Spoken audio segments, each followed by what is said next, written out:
अस्सलाम वालेकुम रहमतुल्लाहि व बरकातहू।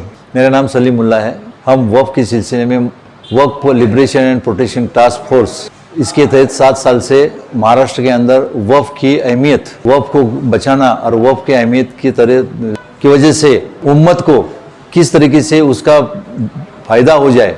वक्फ का असली कॉन्सेप्ट है कि ज़रूरतमंद यतीम बेवा इनको उसका बेनिफिट मिलना चाहिए। इसके वजह से वक्फ का कॉन्सेप्ट शुरू हुआ और आज की तारीख में महाराष्ट्र के अंदर जिस तरीके से वक्फ इंस्टीट्यूट चल रहे हैं, उस वक्फ इंस्टीट्यूट में जिस तरीके से गलत कामों का नतीजा सामने आते जा रहा है, साथ में वक्फ इंस्टीट्यूट के लिए सुपरिटेंडेंट बनाने के लिए सेंट्रल वक्फ एक्ट 1995 के तहत पूरे इंडिया के अंदर 30 वक्फ बोर्ड और 2 यूनियन टेरिटरी बनाने के बाद महाराष्ट्र वक्फ बोर्ड 2002 के बाद जिस तरीके से आज तक काम करता आया, लेकिन आज तक किसी को इसका बेनिफिट नहीं मिला, डेवलपमेंट नहीं हुई। इस तरह डेवलपमेंट के लिए इंक्रोच हुई प्रॉपर्टी वैसी जैसी की जैसी रही। ट्रस्टी लोगों ने अपना हिसाब किताब नहीं दिया और इस मामलों को लेके वक्फ बोर्ड की तरफ से हमारी हमेशा एक दरख्वास्त रहती है। हम हमेशा लिखते रहते हैं कि उम्मत के लिए इस प्रॉपर्टी का यूटिलाइजेशन होना बहुत ज़रूरी है। इस तहत आज के तारीख में हम वक्फ बोर्ड से और वक्फ हुकूमत से कुछ हमारी अपील रहेंगी। वो अपील हम आने वाले वक्त में प्रेस कॉन्फ्रेंस लेके उनको बाकायदा अपनी डिमांड उनके सामने पेश करने जा रहे हैं कि एनओसी का मैंने लिख लिया। अभी एनओसी का मैटर हम उसमें निकालेंगे। जो 78 एनओसीज है, काफ़ी सारे एनओसी आपके पास है, हमारे पास, उस दिए एनओसी का पूरा डिटेल मंत्रालय को दिया, प्रिंसिपल सेक्रेटरी को दिया। इसके बावजूद भी कुछ नहीं हुआ। ये हम प्रेस कॉन्फ्रेंस में पब्लिक में डालेंगे ना। जब पब्लिक में जाएंगे तो मीडिया उसको उछालेंगी। बिल्कुल। और 80 के शेख का जो एक्शन कमीशन रिपोर्ट है, उस एक्शन कमेटी रिपोर्ट गवर्नमेंट को हम पुश करेंगे कि उसके ऊपर जब एक्शन टेकन रिपोर्ट दिया है तो आप एक्शन लो उन लोगों पे उन पे। तो ये हमें प्रेस कॉन्फ्रेंस में बताना। और बार बार आने के बाद अपने सुप्रीम कोर्ट के रिटायर्ड जज हिदायतुल्लाह साहब जो थे, उनको तुम्हारा रेफर करी वक्फ बोर्ड, और उन्होंने बोले कि आउट ऑफ कोर्ट तुम्हारा जो है इसको सेटलमेंट कर दो। और लेकिन एक बात यह है कि वक्फ बोर्ड के मेंबर खाली तुम्हारा वक्फ बोर्ड का रिजोल्यूशन वगैरह करते हैं, वो बात वहाँ तक जाती, और कुछ तो तुम्हारा चल लेने के बाद फिर उसके अंदर कुछ तो पैसे मिलते हैं और बाद में ख़त्म हो जाता है। 88 शेख साहब ने पूरे तुम्हारा जो है उम्मत के इसके ऊपर आंखों में धूल खोटी। लोगों को लग रहा है कि जस्टिस AK शेख ने रिपोर्ट बहुत अच्छी बनाई। 88 शेख को जो ये दिया था, 6 महीने का रिपोर्ट दिया था काम करने के लिए, 6 पॉइंट दिए थे, उन्होंने वो 6 पॉइंट पर काम नहीं किया। उन्होंने कोई तहकीकात नहीं की, पेपर में एडवर्टाइज दिए और बोले किसकी तकरार है आओ। 113 तकरार है उनके पास। 113 तकरार में 100 तकरार में बीड़, नांदेड़, जालना यहाँ के मराठवाड़े के तकरार है। एकदम कुछ भी नहीं है इसके अंदर, कोई भी नहीं। खाली 2 जन के ऊपर एक्शन लेने की बात करे उन्होंने, एक खुसरो के ऊपर और एक तुम्हारा इतने बड़ा बम्बई का कांड हुआ, AU पठान ने तुम्हारा, तारिक अनवर साहब ने इतने तुम्हारे ये दिए, उसको टच तक नहीं किया उन्होंने। ये ओवरऑल चेंज स्टाफ का, जैसे MPSC के तर्ज अमल पर भर्ती होती है, कॉम्पिटेंट लोग पूरे महाराष्ट्र से लिए जाएं।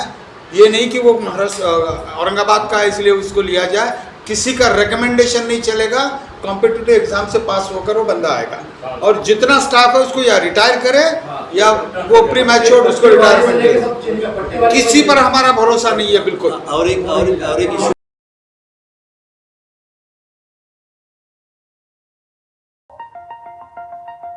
यार शर्मा, मुझे अपनी फैक्ट्री के लिए सिक्योरिटी गार्ड की बहुत जरूरत है। कहीं से विश्वास पात्र गार्ड मिल ही नहीं रहे हैं। अरे भाई, तो इसके लिए आपको DRS ग्रुप से संपर्क करना चाहिए। इनके पास आपकी समस्या का कंप्लीट सॉल्यूशन है।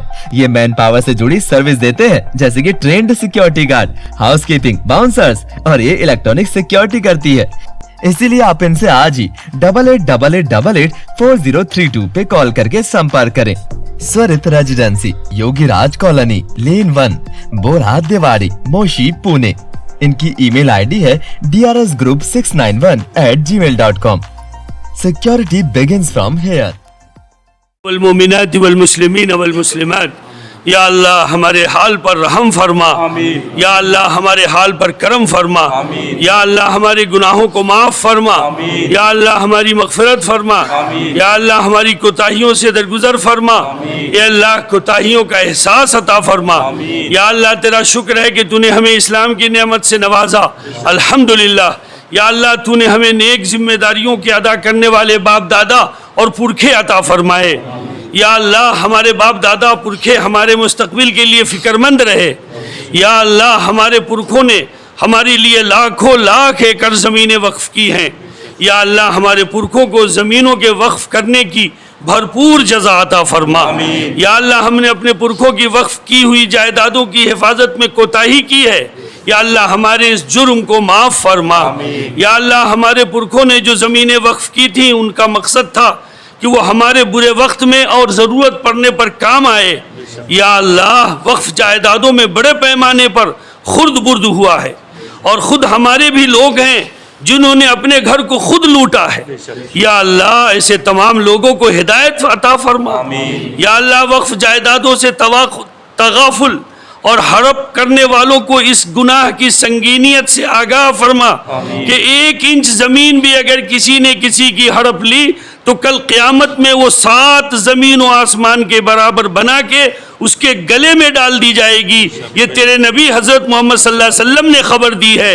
या अल्लाह किसी की ज़मीन हड़पने वाला चाहे कितना ही तौबा कर ले, वो 100 हज कर ले, वो गिलाफ काबा पकड़ के खड़ा हो जाए, वो कोई भी अमल करे, या अल्लाह तेरे नबी ने हमें इसकी खबर दी है कि उसका गुनाह माफ़ नहीं हो सकता जब तक कि वक्फ़ की जायदाद से जो फ़ायदा उसने उठाया उसको वापस न करे, ज़मीन हड़प की वापस न करे, और तमाम मुसलमानों से, हिंदुस्तान में बसने वाले तमाम मुसलमानों से माफ़ी न मांग ले। या अल्लाह ये कितना बड़ा जुर्म है, ये कितनी बड़ी जुर्रत है कि लोग हज नमाज रोज़े के साथ ये गुनाह कर रहे हैं मेरे अल्लाह। या अल्लाह हुकूकुल्लाह तो माफ़ फरमा देगा तू, लेकिन तेरे नबी हज़रत मोहम्मद सल्लल्लाहु अलैहि वसल्लम ने हमें ये बताया है कि हुकूकुल इबाद यानी बंदों के हुकूक अल्लाह ताला भी माफ़ नहीं फरमाएगा। फरमा हड़पने वाले तो मर जाएंगे, उनकी औलादें इन हराम जायदादों को खाएंगी और ये गुनाह न जाने नस्ल बाद नस्ल चलती रहेगी। ए अल्लाह इस गुनाह की संगीनियत से हम सबको आगाह फरमा। या अल्लाह किसी एक शख्स की हड़प की हुई ज़मीन पर यह सज़ा है, जबकि वक्फ़ जायदाद में तो तमाम मुसलमानों की है। इस सूरत में वक्फ़ की ज़मीनों के हड़पने वाले 25-30 करोड़ मुसलमानों की जायदाद के हड़पने के गुनहगार हैं। या बारे इलाह पूरी उम्मत तेरे गज़ब व गुस्से की शिकार हो सकती है। ये अल्लाह ये छोटी सी जमात ने ये ज़िम्मा लिया है कि वक्फ़ के उन्वान पर मुसलमानों में जागृति पैदा करे, उन्हें बेदार पैदा करे, और जो लोग खुर्द बुर्द कर रहे हैं वो दिल की आँखों से इन बातों को देखें और दिल से सुने। ए अल्लाह हम सबको न माफ़ फरमा दे। या अल्लाह ये किसी कैसी बेहिसी है कि लोगों को गुनाहों का एहसास तक नहीं हो रहा है। या अल्लाह खुद हम हड़प गए, अगरचे हमने खुद नहीं ज़मीनें हड़पी, लेकिन या अल्लाह अब्दुल्ला और अब्दुर्रहमान इस शोबे में बातनख्वाह मुलाजिम हैं, लाखों लाख या उससे कम बेश तनख्वाह ले रहे हैं, और हमारे और उनके आँखों और हाथों के सामने उनके साइन और दस्तखत से लाखों एकड़ों में और सैकड़ों एकड़ों में ज़मीन हड़प की जा रही हैं। या अल्लाह हमें इसका एहसास नहीं बल्कि हम इसमें शरीक हैं। या अल्लाह हम किस कदर अपनी कब्र अपनी आखिरत से गाफिल हैं। या अल्लाह हमें हिदायत इल्म मारिफत अता फरमा। या अल्लाह हमने वक्फ़ जायदाद हड़पनी अगरचे हड़प नहीं की, लेकिन हड़प जिन लोगों ने की हमें उनका एहसास नहीं। या अल्लाह ये भी तो जुर्म है और गुनाह है। या अल्लाह हमें आवाज़ उठाने वाला बना। या अल्लाह कौमी मिली मसाइल में वक्फ़ सबसे अहम मसला है कि ये तेरी जायदाद है, वक्फ़ करने वाला ये तेरे नाम से वक्फ़ करता है।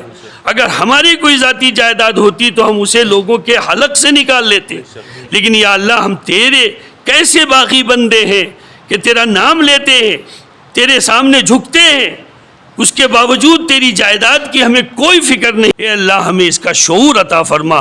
व सल्लल्लाहु तआला अला खैरि खल्क़िही सय्यदना मुहम्मदिन व आलिहि व सहबिही अजमईन बिरहमतिक या रहमान।